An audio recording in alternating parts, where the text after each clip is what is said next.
بسم اللہ الرحمن الرحیم۔ السلام علیکم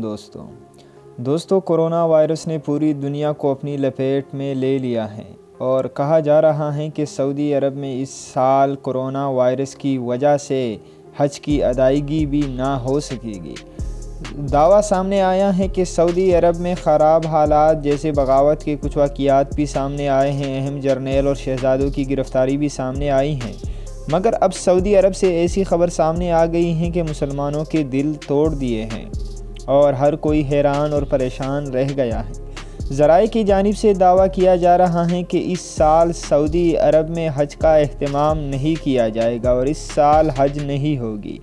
کچھ لوگوں کی جانب سے سوشل میڈیا پر پوسٹ شیئر کی جا رہی ہیں کہ یہ تو قیامت کی آخری نشانی ہے کہ اگر اس سال حج نہیں ہوا تو یہ تو پھر قیامت آ جائے گی، کیونکہ بہت عرصے سے حج کا یہ سلسلہ نہیں رکا ہے، اور اگر ایک بار بھی حج کا یہ سلسلہ رک گیا تو دنیا دوسری طرف لپٹ جائے گی اور تباہ و برباد ہو جائے گی۔ اب تو وقت آنے کے ساتھ ہی پتہ چلے گا کہ اس سال حج کا اہتمام ہوگا یا نہیں ہوگا، مگر ہم اللہ تعالیٰ سے دعا کرتے ہیں کہ اللہ تعالیٰ کرونا وائرس جیسی بیماری کا خاتمہ کرے اور دوبارہ سے حالات بہتر کرے انشاءاللہ۔